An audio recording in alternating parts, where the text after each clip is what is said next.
एकादशी व्रत का सबसे पहला नियम है कि आप जिस दिन व्रत करो उसके एक दिन पहले भक्ति का संचार इस हृदय में कर लो। भक्ति का संचार इस हृदय में कर लीजिए। जिस दिन आप व्रत करो, जैसे एकादशी का व्रत कर रहे हो तो दशमी के दिन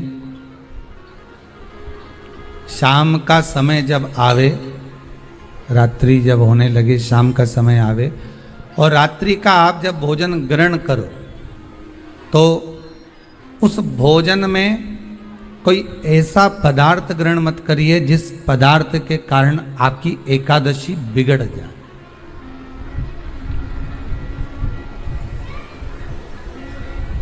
कोई बेकार भोजन हमें ग्रहण नहीं करना, श्रेष्ठ भोजन ग्रहण करिए दशमी के। और एकादशी का दूसरा नियम बहुत ध्यान से सुनिएगा। जिस दिन आपकी एकादशी का व्रत हो उस दिन प्रयास करिएगा कि अपने हाथ से किसी भी वृक्ष की कोई पत्ती टूटे ना। अपने हाथ से किसी भी वृक्ष की, पौधे की, किसी भी वृक्ष की पत्ती अपने हाथ से ना टूटे। बहुत ध्यान दीजिएगा महाराज। एकादशी का ये दूसरा नियम है कि अपने हाथ से किसी पौधे की, किसी वृक्ष की, किसी डाली की कोई पत्ती टूटे ना, कोई पत्ती ना टूटे, इसका प्रयास करिए।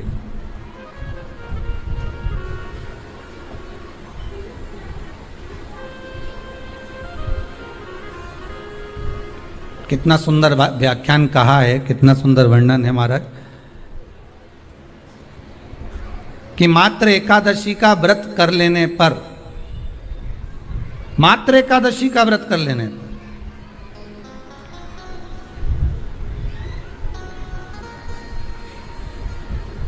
जो पूर्व में किया गया हमारा पाप कर्म है, हमने किसी जीव की हत्या करी है, हमने किसी को कष्ट प्रदान करा है, हमने किसी को अपशब्द कहा है, हमने किसी को ताने दिए, हमने किसी को आड़ा टेढ़ा कहा है, हमने किसी को गालियां दे दी है, मात्र एकादशी का व्रत ही कर लेने पर ये सारे जो दोष हैं वो समाप्त हो जाते हैं।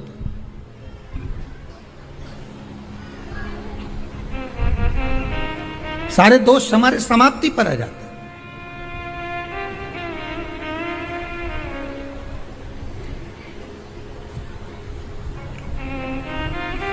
अब एक विचार करिएगा थोड़ा सा अपने मन में, अपने चित्त में, अपनी वृत्ति में एक बात उतारिएगा।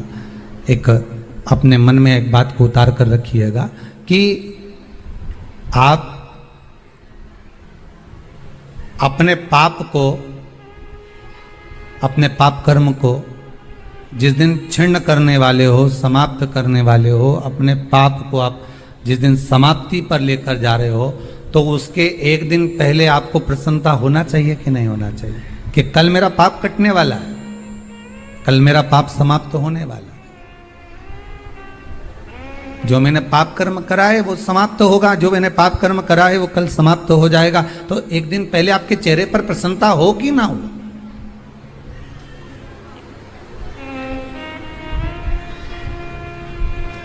और चेहरे पर वो प्रसन्नता आपके आना चाहिए। एकादशी का व्रत रहेगा तो मेरा ना जाने कितना कितना पाप, कितना असत्य, कितना झूठ, कितना प्रपंच वो समाप्त हो जाएगा। इसमें मुझे प्रसन्नता हो, इसमें मुझे आनंदता हो।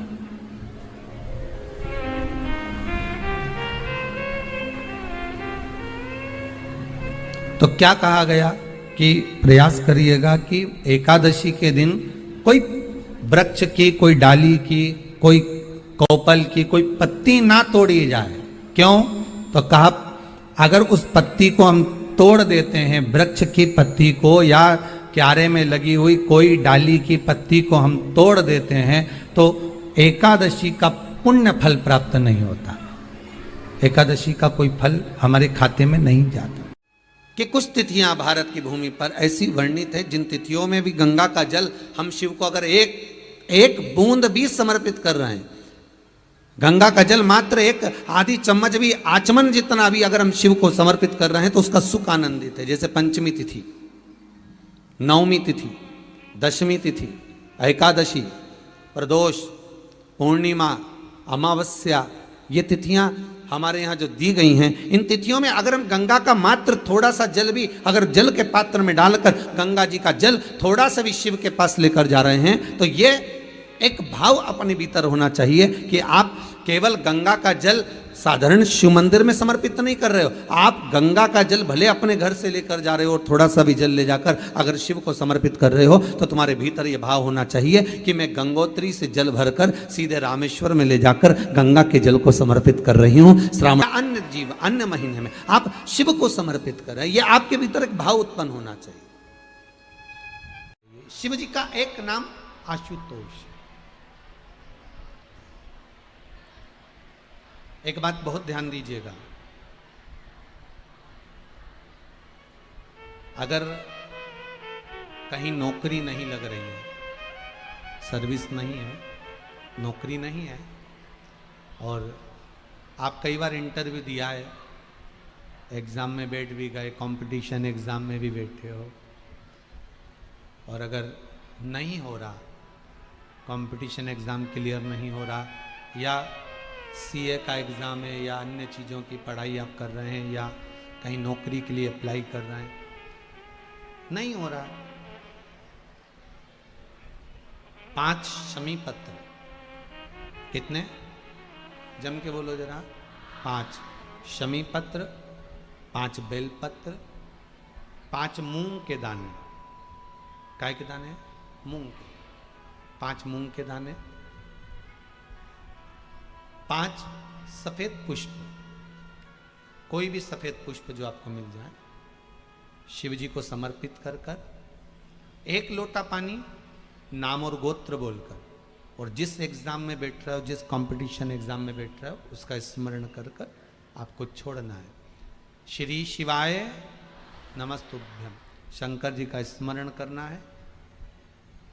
ये एग्जाम के पहले जो भी सोमवार पड़े आप उस पर कर लीजिए, बाबा चाहेगा तो नौकरी लगेगी, 3 महीने के अंदर बाबा दे ही देंगे, ये पक्का। बिल्कुल फ्री हो, नहीं कुछ काम चल रहा, कोई नया काम करने का सोच रहे हो, व्यापार करने का सोच रहे हो, या कुछ अच्छा करने का सोच रहे हो, नहीं हो रहा, उसके लिए भी आप ये कर सकते हो। ये आप बाबा का स्मरण कर कर आप कर सकते। श्री शिवाय नमस्तुभ्यम, भगवान शिव का अनुमोदन कर कर आप शिव का स्मरण कर सकते। सबसे कठोर, सबसे प्रबल अगर कुछ है तो वो लोहा है। क्या है कठोर? जम के बोलिए जरा। लोहा बहुत कठोर होता है, बहुत कठोर है। सबसे कठोर, सबसे प्रबल लोहा है, और लोहे को अगर अहंकार आ जाए कि मैं सबसे ज़्यादा कठोर हूँ, मैं किसी को भी मार सकता हूँ, तलवार बन सकती है, गुप्ती बन सकती है, और मैं उससे फरसा बनाकर, गुप्ती बनाकर, तलवार बनाकर नष्ट कर सकता हूँ, सबसे कठोर लोहा है। पर लोहे से भी ज़्यादा अगर कुछ कठोर है तो वो अग्नि है, क्योंकि अग्नि लोहे को गला सकती है। अग्नि लोहे को गला सकती है, इसलिए उससे ज्यादा कठोर है अग्नि। अब अग्नि को अहंकार आ जाए कि मैं सबसे ज्यादा कठोर हूं, मैं कहीं पे भी आग लगा सकती हूं, मैं कभी भी कहीं पर भी अग्नि प्रकट होकर आग लगा सकती हूं, तो लोहे से ज्यादा प्रबल अग्नि है। अग्नि का अहंकार अगर कोई तोड़ सकता है, अग्नि की अभिमत्ता अगर कोई तोड़ सकती है, तो अग्नि से ज्यादा कठोर है फिर पानी। क्या है कठोर? पानी। क्यों? अग्नि की अगर कठोरता है तो पानी में एक प्रबलता है कि वो अग्नि को बुझा सकती है। मतलब लोहे से कठोर है अग्नि, अग्नि से तेज है पानी, और पानी से तेज है मनुष्य, जो एक लोटे में भरकर उसको डकार जाता है। मानव पानी से भी तेज है,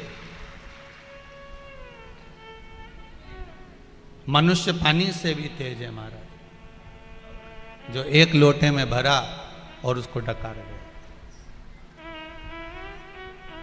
मतलब लोहे से ज्यादा तेज है अग्नि, अग्नि से तेज है पानी, और पानी से तेज है मनुष्य। पर मनुष्य के भीतर अहंकार आ जाए, मनुष्य के भीतर अभिमान आ जाए, ये चल ना रहे। मनुष्य के भीतर अभिमान आ जाए, मनुष्य के भीतर अहंकार आ जाए, और मानव के भीतर जब अभिमत्ता आ जाए कि मैं बड़ा प्रबल हूं, मैं बड़ा वीर हूं, मेरी शूरवीरता, मेरी प्रबलता, मेरी वीरता ही मूल है, मेरी वीरता, मेरी प्रबलता बड़ी प्रखर है। तो लोहे से ज्यादा प्रबल अग्नि, अग्नि से प्रबल है पानी, पानी से प्रबल है मनुष्य, और मनुष्य से भी ज्यादा प्रबल होती है बीमारी, जो अच्छे से अच्छे शूरमा को भी निगल जाती है। शरीर में अगर एक बीमारी लग गई ना, तो सारी पहलवानी धरी की धरी रह जाती है। बोलो सही है कि गलत है? सत्य है। अच्छे से अच्छे वीर भी, अच्छे से अच्छे पहलवान भी, अभी पिछले वर्ष कोरोना महामारी में आपने देखा होगा, अच्छे से अच्छे सूरमा निपट के चले गए।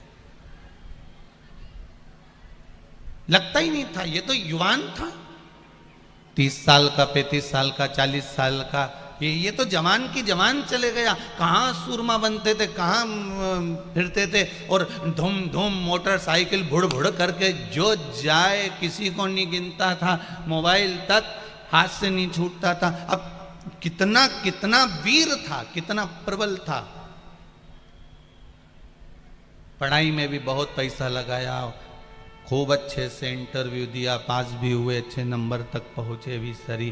पर जरा विचार करिए कि बीमारी अच्छे से अच्छे शूरमा को निगल जाती है। लोहे से कठोर अग्नि, अग्नि से कठोर पानी, पानी से कठोर मनुष्य, मनुष्य से कठोर बीमारी है। और बीमारी से भी कठोर अगर कुछ है तो वो मेरा कालों का काल महाकाल है, जो बीमारी को भी निगल जाता है।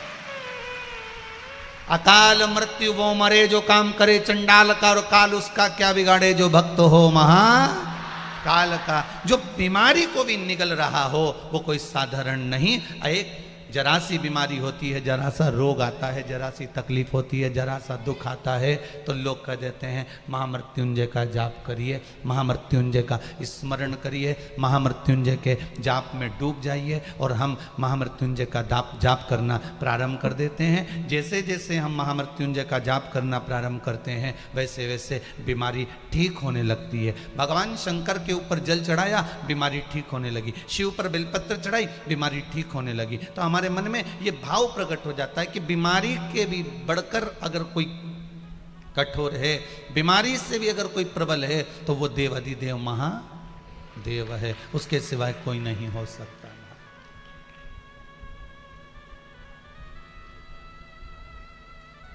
सब साथ छोड़ देंगे, पूरा परिवार आपको छोड़ देगा, वो छोड़ता ही है। कितने सजा धजा कर शमशान तक लेकर जाते हैं।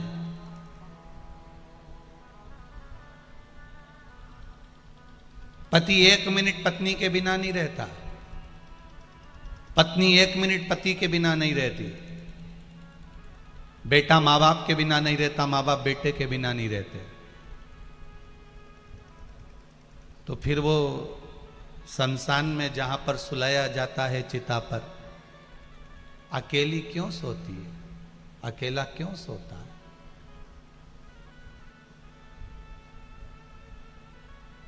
वहां कोई रहता है आपके साथ में?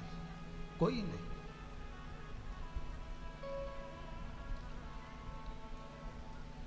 जब आए मरण का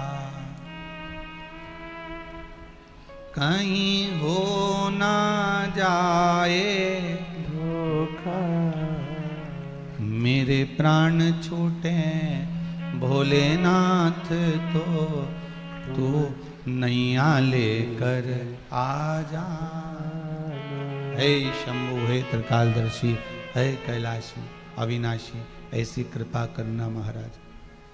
अंतिम समय हो, मेरे प्राण छूट रहे हों और मैं सैया पर जब पड़ा हुआ हूँ, उस समय पर कोई नहीं आने वाला, कोई साथ नहीं देने वाला, आप मेरे सम्मुख में आकर खड़े हो जाए। कोई दूसरा नहीं निभाएगा।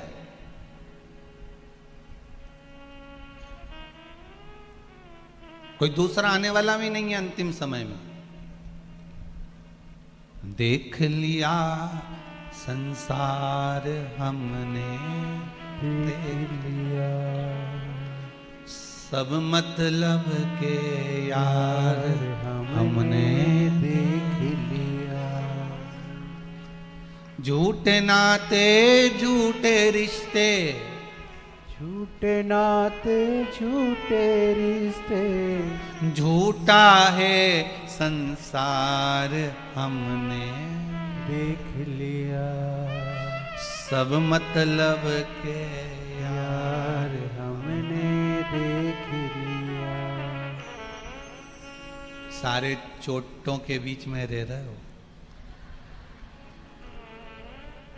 तुम्हें मालूम ही नहीं पड़ पाता, तुम्हारे पास में भी कहीं की ना कहीं की चोटी बैठी होगी।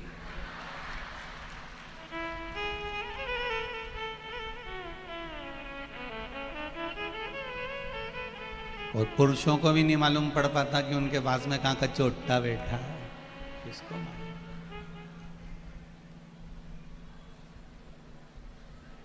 पैदा हुए उस दिन से लेकर मरोगे तब तक चोटों के साथ रहना है।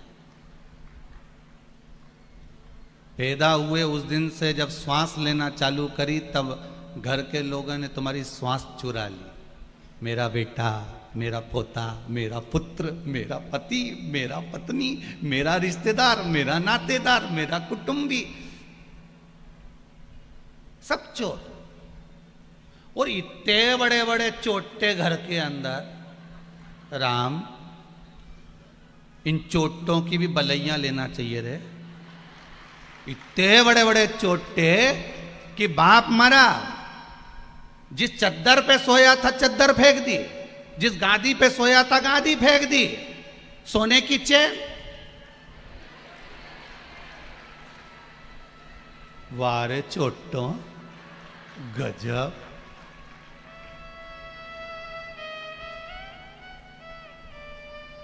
गद्दे में सूतक थी, चद्दर में सूतक सावड़ थी, चेन और अंगूठी में थोड़ी ना थी।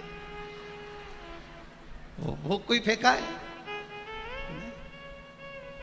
रात को मरे, आधी रात को ही सब निकाल के रख लेंगे। केवल एक रुद्राक्ष की माला, तुलसी की माला गले में रहेगी, वो कोई नहीं निकालने वाला। केवल जो सोना चांदी गले में, हाथ में जो होगा उसको निकाल लिया जाएगा।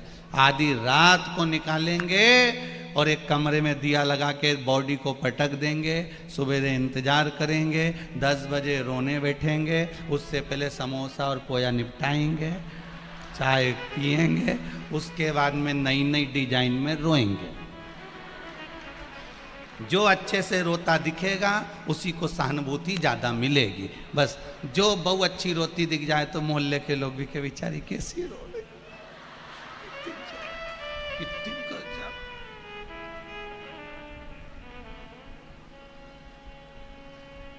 हमारी अम्मा हमको छोड़ गई, हमको भी साथ ले जाती। इतने में अम्मा ऊपर से सोच रही क्या 4 व्हीलर लेके गई हूं, तेरे को भी साथ ले जाती। सब फिर परिक्रमा करते हैं, फिर सिर पे पल्लू ले लेके बहुएं 2 बार इतना इतना पल्लू करती है। एक बार विवाह कर आती है तब, क्योंकि सोने की रकम मिलती है, और एक बार घर में बुढ़ा बुढ़ी मरे तब, क्योंकि आंख में आंसू तो एक भी आता नहीं, बस अंदर से डिजाइन में चिल्लाती रहती, रंभाती रहती। तो आंसू आंसू आए फालतू की बात है वे तो, कि खूब रोए, कहीं नहीं रोए। देख लिया, गाओ गाओ जरा। देख लिया संसार हमने देख लिया, सब मतलब के, यार हमने देख लिया। सारे के सारे मतलब के। चोरों के बीच में रह रहे हो, बड़े सावधान रहना, बहुत सेफ्टी से रहिए, सिर पे पल्लू डाल कर रहिए, बाजू में कहीं चोटी ना बैठी हो, ध्यान रखना। सिर पर पल्लू डालकर रखो, तन को ढक कर रखो, अपना पर्स, अपनी मोबाइल, अपनी चेन, अपनी अंगूठी संभाल के रखो। कथा में रोज कहते हैं और छाती ठोक ठोक कर कहते हैं कि चोरों के बीच में रह रहे हो, सिर पर शिव महापुराण की चूनर ओढ़ कर रखो और भगवान के भजन को संजो कर रखो। ये चोटों से बच कर रहना, केवल धन चुराने वालों से नहीं, चेन, अंगूठी, मोबाइल, मंगलसूत्र, माला, इनसे चुराने वालों से नहीं। ना जाने कितने तुम्हारे पीछे पड़े हैं जो तुम्हारी श्वासों को चुरा ले रहे हैं, ना जाने कितनी कितनी निकल गई साहब। 3.5 करोड़ रोम छिद्र मनुष्य के शरीर में भगवान ने दिए थे, 3.5 करोड़ बार भगवान का नाम लेने के लिए। सब निकलती चली जा, बचपन चले गया, जवानी चली गई, अधेड़ी चली गई। कई लोगों के तो जवानी चल रही होगी, कोई की अधेड़ी चल रही होगी, कोई का बुढ़ापा चल रहा होगा, पर एक तो मालूम भी नहीं पड़ता कि कब निपट जाए। एक आध भगवान ने जाल फेंक दिया कोरोना जैसा, वापिस ना जाने कितनी मछली पकड़ कर ले जाएगा। जीवन का कोई ठिकाना, क्या भरोसा इस मनुष्य देह का। इसलिए संत कहते हैं 24 घंटे भगवान का भजन करो। 24 घंटे नहीं कर सकते तो 12 घंटे भगवान का भजन करो। 12 घंटा नहीं कर सकते तो 6 घंटा करो। 6 घंटा नहीं कर सकते तो 3 घंटा करो। 3 घंटा नहीं कर सकते तो 1.5 घंटा करो। 1.5 घंटा नहीं कर सकते तो आधा घंटा करो। आधा घंटा भगवान का भजन नहीं कर सकते तो 15 मिनट करो। 15 मिनट नहीं कर सकते तो 5 मिनट भगवान का भजन करो। 5 मिनट नहीं कर सकते तो 1 मिनट करो। 1 मिनट नहीं कर सकते तो चुल्लू भर पानी में डूब मरो। 1 मिनट भगवान के लिए नहीं निकाला तो चुल्लू भर पानी में डूब के मरने के सिवाय कोई साधन नहीं है। पर समझ में एक बात नहीं आती, इतना बड़ा मनुष्य चुल्लू भर पानी में डूब के मरेगा कैसे। ये क्या तो छिपरा जी चाहिए या नर्मदा जी चाहिए भरी हुई, तब तो डूबे। तो कहा जो मनुष्य भगवान का भजन नहीं करता, जो मनुष्य भगवान के दरवाजे नहीं जाता, जो कभी भगवान की भक्ति में नहीं डूबता, वो कीड़े के समान होता है और कीड़ा चुल्लू भर पानी में डूब के मर सकता है। जो भजन से वंचित है, भगवान से वंचित है, भगवान की कथा से वंचित है, वो एक केवल एक कीड़ा है, वो मनुष्य नहीं है, वो मानव नहीं है। सुबह से उठे, मुंडा धोया, नी धोया, चाय निपटा गए। चाय निपटा के फिर कुछ नाश्ता निपटा लिया। नाश्ता निपटा के दुकान चले गए, आए घर में भोजन तैयार था, फिर रोटी खा ली, 2 घंटा विश्राम कर लिया, फिर 4 बजे फिर निपटा गए, चाय वाय फिर पी गए। रात्रि को सोने से पहले फिर भोजन, सोते सोते फिर कुछ खा पी लिया। पशु को देखा है, गाय को देखी, गाय को, गाय बैल कभी देखा होगा, ये भी ऐसे ही करते जैसे अपन लोग करते, खाया पिया पसरो, फिर उठो, फिर खाया पिया मुंडा मारिया, फिर पसर जा।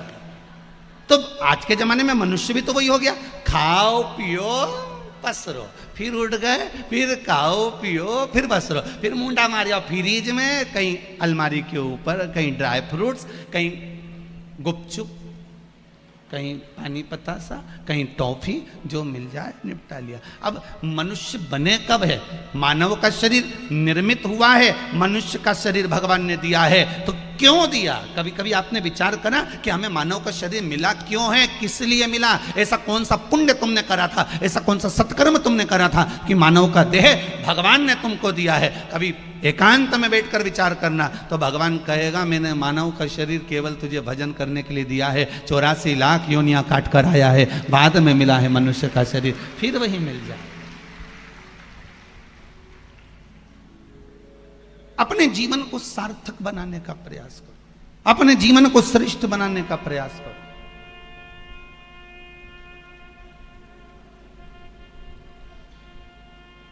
झूठे नाते झूठे रिश्ते, अरे झूठा है संसार हमने देख लिया संसार हमने देख लिया। सब मतलब के यार हमने देख लिया। जिनको अपना बना कर रखोगे वही खोपड़ियां फोड़ेंगे, कोई दूसरा नहीं फोड़ने वाला।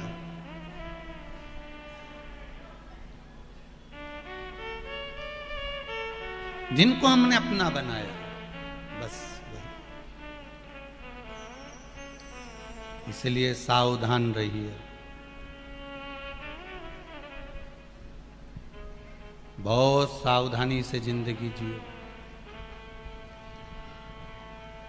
बहुत सावधानी से जीवन को जीने का प्रयास करिए।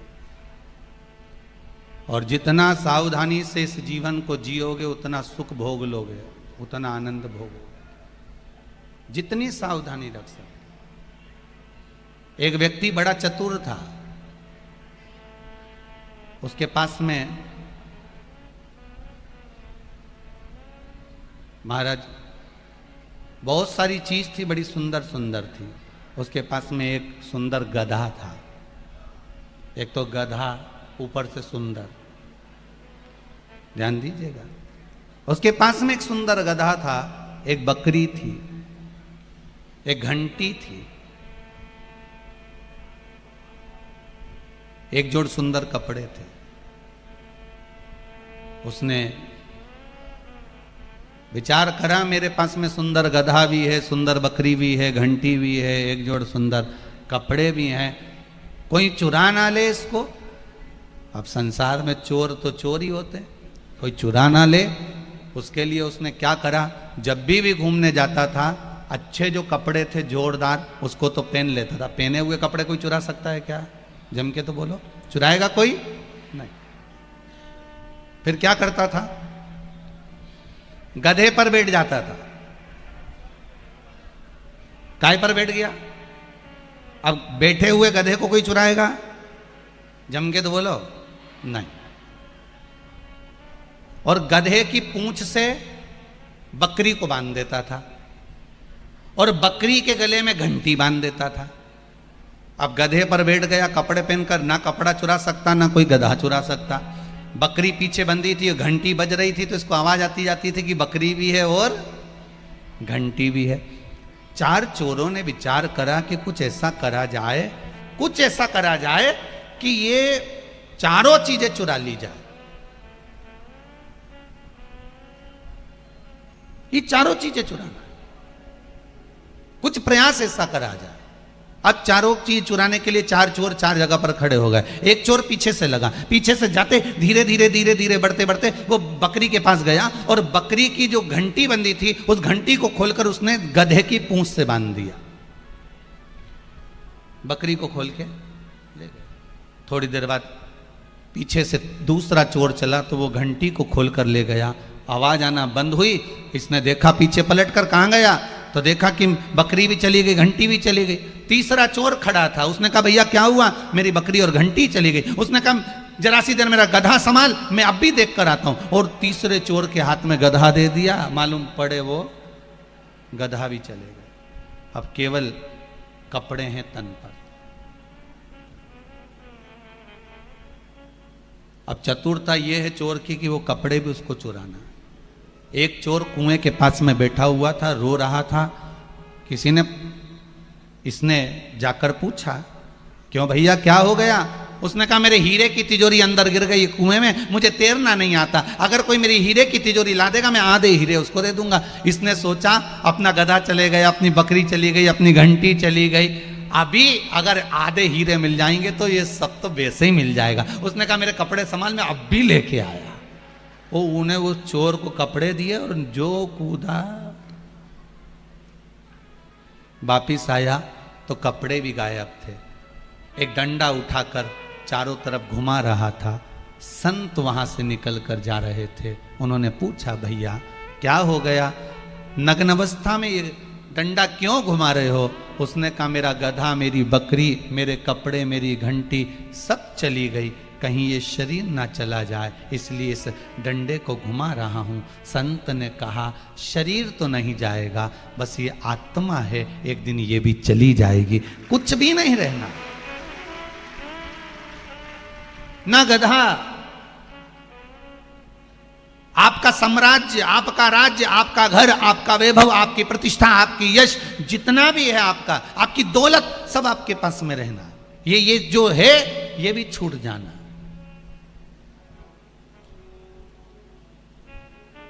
सब डरा। महाराज, परिवार वाले भी रोएंगे तो केवल घर तक रोएंगे, इससे तो आगे भजन ही है साथी, हरि के भजन बिने अकेला रहेगा। रे मन ये 2 दिन का मेला रहेगा, कायम ये जग का झमेला रहेगा। अंत बिंदु बड़ा विचित्र है।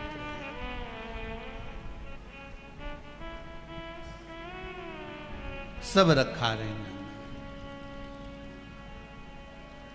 परिवार, कुटुंब, कबीला, यहाँ तक कई बार तो अलमारी में, फ्रिज में, डब्बे में रोटी बनी की बनी रह जाती है, जीव खा नहीं पाता है। किस आसक्ति में हम जी रहे,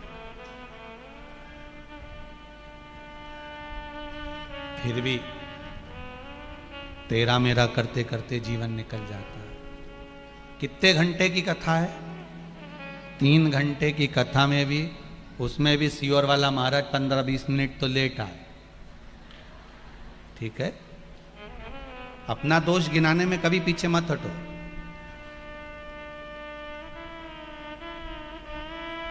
गुण आपके दुनिया गिनाएगी, दोष आपको खुद गिनाना पड़ेगा। स्वयं गिनाइए अपने दोषों को कि हाँ हम दोषी है। भगवान कैसे रीझता है? भगवान के सामने जाकर बोलना ही तो पड़ता है कि प्रभु हम जैसे भी हैं आपके हैं, हम तो पागल हैं, हम तो मूर्ख हैं, हम में अक्ल नहीं। मीराबाई तो खुद कहे, मैं बावरी। आज भारत की भूमि के ब्रजमंडल में निवास करने वाले संत रसिक बाबा जी, जिनको लोग पागल बाबा कहते थे, भगवान की, राधा रानी की और ठाकुर जी की इतनी भक्ति करते थे और उसी ब्रज की रज में उन्होंने प्राणों को त्याग दिया है। ऐसे रसिक बाबा के पावन चरणारविंद को प्रणाम करते हुए राधा रानी के चरणों में उनका ये जीव पहुँचे और ब्रजमंडल के हर रसिक भक्तों को उनकी भक्ति प्राप्त हो। ये भाव रखते हुए 2 क्षण रसिक बाबा जी के लिए राधा नाम का स्मरण अपन सब करेंगे। 2 क्षण।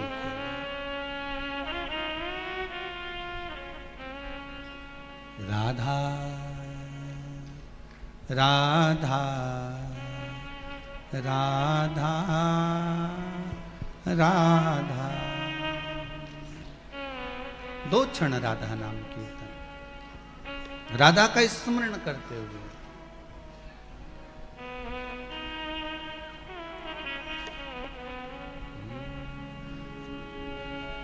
राधा कहो राधा कहो राधा कहो राधा कहो राधा कहो राधा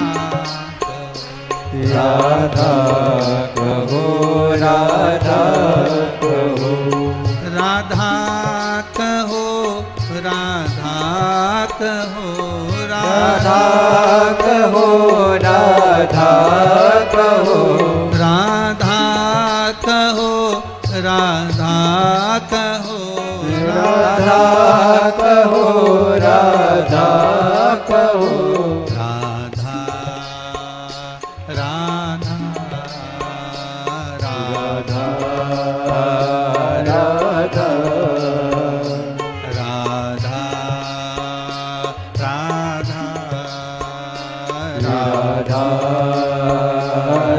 राधा राधा कहो राधा कहो राधा कहो राधा कहो। पूजनीय रसिक बाबा पागल बाबा को इस व्यासपीठ से अहिल्याबाई की इस पावन नगरी से श्रद्धांजलि राधा नाम। राधा कहो राधा कहो राधा कहो राधा कहो राधा राधा राधा राधा राधा राधा राधा राधा।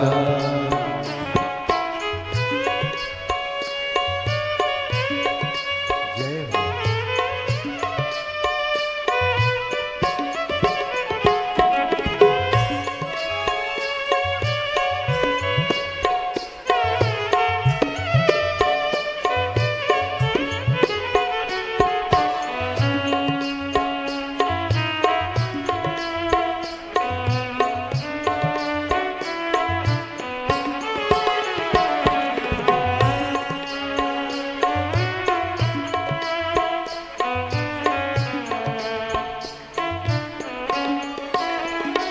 राधा कहो राधा कहो राधा कहो राधा कहो राधा कहो राधा कहो राधा कहो राधा कहो राधा राधा राधा राधा राधा राधा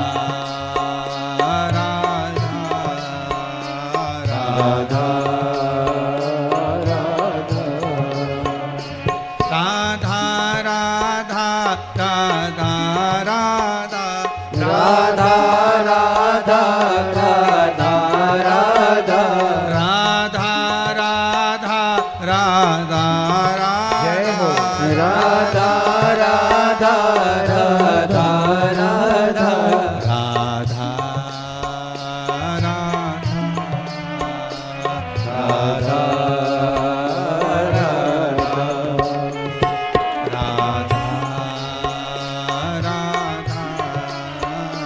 राधा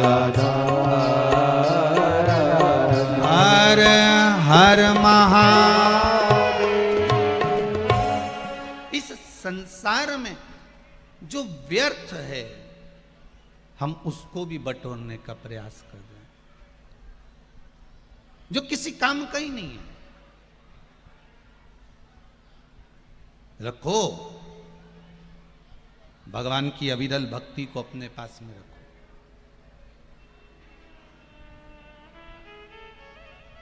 कितनी कितनी पुराने वेद व्यास जी ने लिख दी हैं, कितने शास्त्र लिख दिए, कितनी पुराणे लिख दी, कितने वेद, कितनी पुराण, कितने शास्त्र हमारे संतों ने लिखे हैं। काय पर लिखे हैं? कागज पर लिखे हैं। जम के बोलो, काय पर लिखा है? कागज पर लिखा है। अब कलिकाल में समय आ गया है कि कागज पर लिखा हुआ काया पर लेकर आना है। काय पर लाना है? काया पर। केवल इसको कागज पर मत रखो,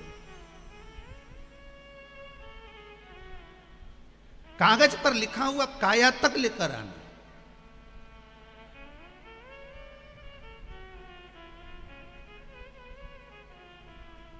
और जिस दिन अपने काया तक ही आ गया कागज पर लिखा हुआ, तो काया भी संवर गई और कागज भी संवर गया। नहीं तो मालूम पड़े लिख लिख कर चले गए और हम उसका स्मरण ना करें, हम उसको अपनी जिंदगी में ना उतारें, तो हमारा जीवन बेकार है महाराज। अगर हमने उसका स्मरण नहीं करा, हमने उसको अपनी जीवन में नहीं उतारा, तो फिर वो बेकार।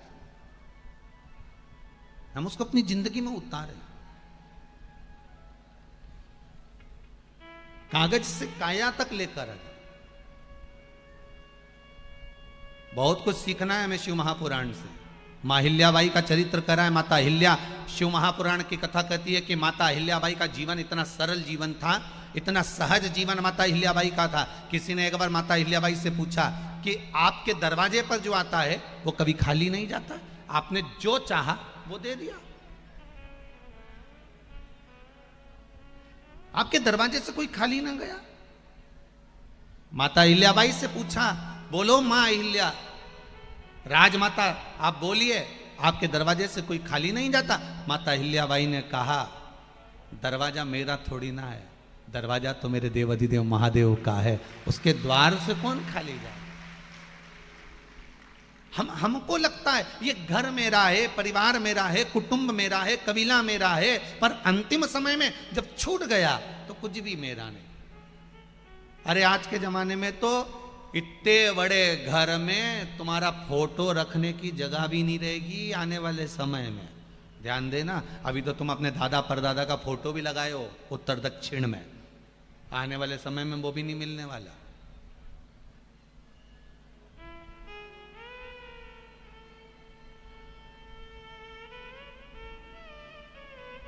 मरते से ही रजिस्ट्री में नाम चेंज हो जाता है, मरते से ही मकान के बाहर जो तख्ती लगी रहती है उसमें चेंज हो जाता है, मरते ही। अब बताओ, रह रहे हो कि नहीं रह रहे हो चोटों के बीच में? अरे बोलो तो जम के सब